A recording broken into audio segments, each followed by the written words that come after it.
1972 की एक सच्ची घटना, जब 45 लोग पूरे 72 दिन तक बर्फीली पहाड़ियों में फंस जाते हैं।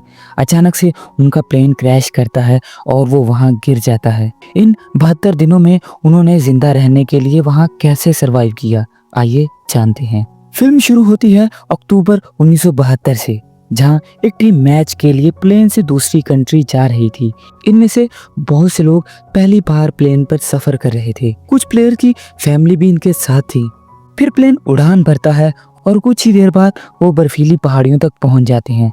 लेकिन अचानक से प्लेन जोर से हिलने लगता है, क्योंकि एक बहुत बड़ा बर्फ का तूफान वहां पर आ रहा था। पायलट्स बहुत कोशिश करते हैं कि किसी तरह इस तूफान से प्लेन को बाहर निकालें, लेकिन प्लेन कंट्रोल में नहीं आता और अंदर सारी चीजें हिलने लगती हैं। अचानक से प्लेन एक बड़े पहाड़ से टकराता है और दो हिस्सों में टूट जाता है। कुछ ही देर बाद प्लेन का आगे का हिस्सा स्नो से टकरा जाता है। इस वजह से बहुत सारे लोग मौके पर ही मारे जाते हैं। कुछ देर बाद जो लोग सेफ होते हैं वो बाकी फंसे हुए लोगों को निकालने की कोशिश करते हैं। वहाँ बहुत ही अफरा तफरी का माहौल होता है। हर जगह खून फैला होता है और लाशें बिखरी होती हैं, लेकिन सब एक दूसरे को हौसला देते हैं। दो लड़के कैबिन खोलते हैं और पायलट्स के पास जाते हैं, जो बहुत ही ज्यादा जख्मी था, लेकिन अगले ही पल में वो भी मर जाता है। जैसे ही अंधेरा होता है, टेम्परेचर बहुत तेजी से गिरने लगता है। सर्दी के कारण सबकी हालत बहुत खराब होती है, तो वो प्लेन के बड़े होल को लगेज और डेड बॉडी से बंद कर देते हैं। वो अंदर जाके छुप जाते हैं ताकि ठंड से बच सकें। सब लोग उदास होते हैं और मायूस भी होते हैं कि शायद वो भी यहाँ पर मारे जाएंगे। कुछ लोग तो डर के मारे ऊंची ऊंची रोना शुरू कर देते हैं, लेकिन बाकी लोग इनको तसल्ली देते हैं और चुप करवाते हैं। अगली सुबह जब वो उठते हैं तो देखते हैं सर्दी के कारण कुछ लोग मर चुके थे। तब तक तूफान भी रुक गया था, इसलिए वो बाहर आते हैं। उन्हें हर तरफ बर्फ ही नजर आती है। ये जगह बहुत नीचे थी। इन्हें समझ नहीं आता कि यहाँ कितने दिन तक ये फंसे रहेंगे, इसलिए वो अपने सर्वाइवल की तैयारी करते हैं। वो सारे बैग्स और लगेज चेक करते हैं, खाने की और जरूरी चीजें ढूंढने लगते हैं। सारा काम खत्म करने के बाद वो वापस वहां पर बैठ जाते हैं और थोड़ा थोड़ा सभी को खाना देते हैं। लेकिन वो इस बात से परेशान होते हैं कि ये आखिर कितनी देर तक खाना खा सकते हैं, क्योंकि वो बहुत ही थोड़ा था। तभी एक प्लेन ऊपर से गुजरता है। सब लोगों में उम्मीद जागती है, इसलिए वो जोर जोर से चिल्लाते हैं ताकि प्लेन वाले इनकी आवाज़ सुन लें। लेकिन वो प्लेन इनकी हेल्प नहीं कर पाता, क्योंकि वो बहुत दूर होता है। अब तीसरे दिन एक लड़के को होश आती है, जिसका नाम नैंडो था। उसकी कंडीशन काफ़ी ख़राब होती है। इसका चेहरा भी काफ़ी ख़राब हो चुका था और ज़ख्मी था, लेकिन फिर भी वो होश में आते ही अपनी बहन के पास जाता है। इसकी बहन की हालत भी काफ़ी ख़राब थी। जब नैंडो अपनी माँ और बाप के बारे में पूछता है तो इसे पता चलता है कि वो तो सबसे पहले मारे जा चुके हैं। इस बात से दोनों बहुत उदास होते हैं और रोना शुरू कर देते हैं। अब इन्हें पानी की ज़रूरत भी थी, तो वो बर्फ़ पिघलाकर पानी बनाते हैं ताकि जिंदा रहने के लिए ये कुछ दिन निकाल सके। साथ ही वो अपने बैग के साथ एक एक्स का बड़ा निशान बनाते हैं, ताकि जो भी वहाँ से गुजरे इन्हें ये देखकर समझ आ जाए कि यहाँ पर कुछ लोग फंसे हुए हैं और मदद के लिए पुकार रहे हैं। अगले दिन एक और प्लेन वहां से गुजरता है, लेकिन वो भी इन्हें देख नहीं पाता, क्योंकि वो बहुत दूर थे। इन्हें समझ आता है कि गवर्नमेंट को पता नहीं कि वो लोग कहाँ पर फंसे हैं, इसलिए वो हर बार यहाँ से खाली हाथ लौट जाते हैं। अब इन्हें याद आता है कि प्लेन का जो हिस्सा खो गया है उसमें बैटरीज थी। हो सकता है इनकी मदद से वो रेडियो को चालू कर सकें, इसलिए वो इस पार्ट को ढूंढने का फैसला करते हैं। जब वो थोड़ा ऊपर चढ़ते हैं तो देखते हैं कि जहाँ इनका प्लेन डिस्ट्रॉय हुआ था वो जगह वहाँ से नज़र ही नहीं आ रही, और यही वजह थी कि सभी प्लेन वहाँ से होकर चले जाते थे। अब साफ था कि इनकी मदद के लिए कोई नहीं आने वाला। अब ऊपर की बर्फ नीचे गिरने लगती है, इसलिए उन्होंने वापस जाने का फैसला किया। दिन गुजरते गए और एक हफ्ता बीत गया था। इनका सारा खाना भी खत्म हो चुका था। इस एरिया में ना कोई जानवर था और ना ही कोई पेड़ पौधे जो खाकर वो गुजारा कर सकते, इसलिए वो पत्थरों पर लगी हुई फंगस खाकर अपनी जान बचाते हैं। लेकिन इसका टेस्ट काफी कड़वा था। भूख के मारे नैंडो कहता है, अगर मुझे मरने वालों का गोश्त भी खाना पड़े तो मैं खा लूंगा। कुछ लोग तो इस बात के लिए राजी हो जाते हैं, लेकिन कुछ नहीं मानते। वक्त के साथ इनकी भूख बढ़ती जाती है। उन्होंने अपने जूते, उनके तस्मे और जो कुछ उनके हाथ लगा वो खाना शुरू कर दिया। अगली सुबह नैंडो देखता है कि इसकी बहन भी मर चुकी है, क्योंकि उसके पेरेंट्स के बाद एक आखिरी उम्मीद उसकी बहन बची थी, वो भी मर चुकी थी। ये सारा सीन देखकर एक लड़का बहुत ज्यादा उदास हो जाता है। वो मरने से पहले अपने पेरेंट्स के नाम एक लेटर लिखता है। अब बहुत दिन बीत गए थे, कुछ लोग भूख के मारे पागल हो रहे थे, वो कुछ भी खाने के लिए रेडी थे। इसी वजह से बाकी लोगों ने इन्हें मरने वालों का गोश्त खाने की इजाजत दे दी। फिर कुछ लोग बाहर जाकर उन डेड बॉडी से मांस उतारने लगे और खाने लगे। अब सिर्फ चंद ही लोग बचे थे जो अंदर बैठे थे। वो कहते थे कि हम आदमखोर नहीं बनेंगे, चाहे इन्हें मरना ही क्यों ना पड़े। थोड़ी देर बाद इन्हें स्नो में एक बैग मिला। जब उन्होंने उसे चेक किया तो इसके अंदर इन्हें एक रेडियो मिल जाता है। उन्होंने अपना दिमाग लगाया और एक एंटीना बनाया। जब उन्होंने रेडियो चलाया तो उन्हें पता चला कि गवर्नमेंट ने इन्हें ढूंढने के लिए पूरे 25 प्लेन भेजे थे, लेकिन कोई भी इन्हें ढूंढने में सक्सेसफुल नहीं हुआ। इसलिए गवर्नमेंट को लगा कि प्लेन डिस्ट्रॉय हो गया था और जिसकी वजह से सब लोग मर चुके हैं। ये सुनकर सभी लोग उदास हो जाते हैं और इनका हौसला टूट जाता है। अब बचे हुए लोग जिन्होंने गोश्त नहीं खाया था वो भी जिंदा रहने के लिए इंसानों का गोश्त खाने लगते हैं, क्योंकि ये सुनने में आ गया था कि अब कोई भी उनकी मदद के लिए नहीं आएगा। थोड़ी देर बाद कुछ लड़के वो खोया हुआ प्लेन का हिस्सा ढूंढने के लिए निकलते हैं। रात हो चुकी थी और चलते चलते इन्होंने सोने का फैसला किया, लेकिन वो नहीं सो सके क्योंकि सारी रात तो बर्फ का एक बहुत बड़ा तूफान आता रहा।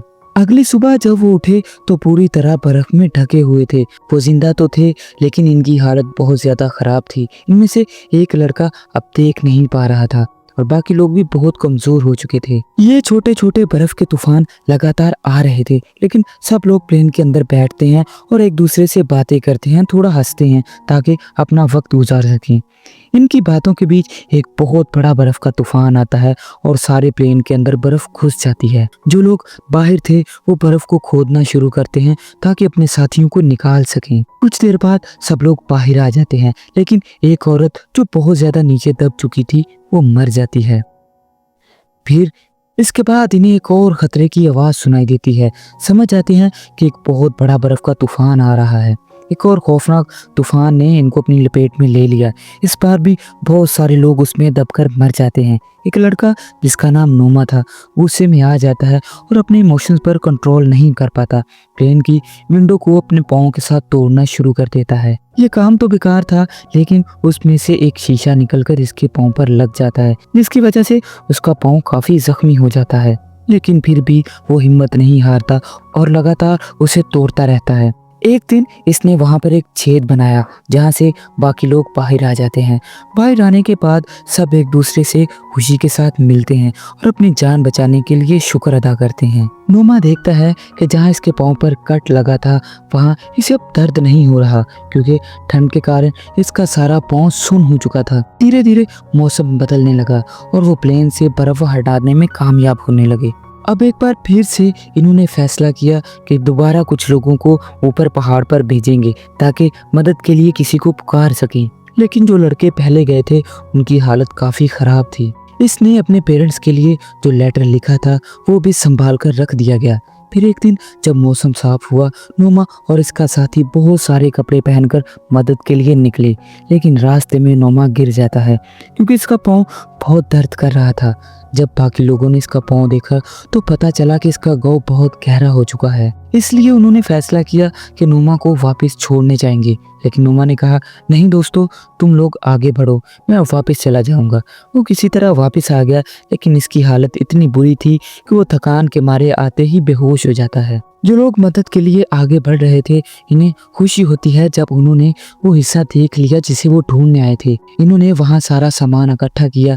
वहाँ इन्हें बहुत सारे साफ कपड़े, खाना और चॉकलेट्स मिलती हैं। इन्हें वो बैटरीज भी मिल जाती हैं जो वो ढूंढने के लिए यहाँ आए थे, ताकि अपने लिए एक रेडियो बना सकें जिसके जरिए वो सिग्नल भेजकर अपनी मदद के लिए किसी को बुलवा सकें। लेकिन कुछ रिस्पॉन्स नहीं आता क्योंकि रेडियो पहले ही खराब था। जब वो ये सब कुछ देखते हैं तो और भी ज्यादा उदास होकर वहां पर बैठ जाते हैं, क्योंकि यही एक आखिरी उम्मीद थी उनके पास जो टूट चुकी थी। दूसरी साइड पर नोमा का घाव दिन ब दिन बढ़ रहा था, जो इसके सारे जिस्म तक फैल चुका था।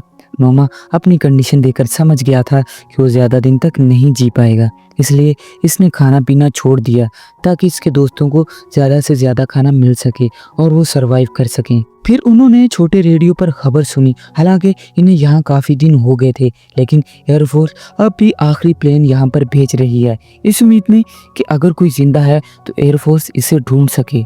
ये सुनकर कुछ लोगों ने कहा, हमें मदद के लिए ऊपर जाना होगा।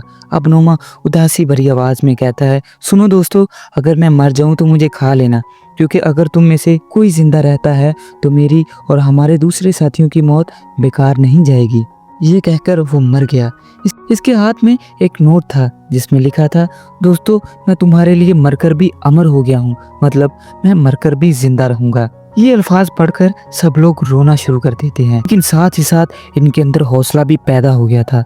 इनके कुछ साथी फिर से मदद के लिए निकलते हैं और अब वो आखिरकार माउंट के टॉप पर पहुंच जाते हैं। वहां जाकर वो और हैरान हो जाते हैं क्योंकि आगे बहुत लंबा सफर पड़ा था, इसलिए वो वहां पर बैठ के सोचने लगते हैं कि हमें वापस चलना चाहिए। लेकिन क्योंकि उनमें हौसला भरा हुआ था, इसलिए वो आगे बढ़ने का फैसला करते हैं। आखिरकार इनकी मेहनत रंग ले आती है, क्योंकि थोड़ी दूर चलने के बाद इन्हें एक साफ पानी का चश्मा मिलता है।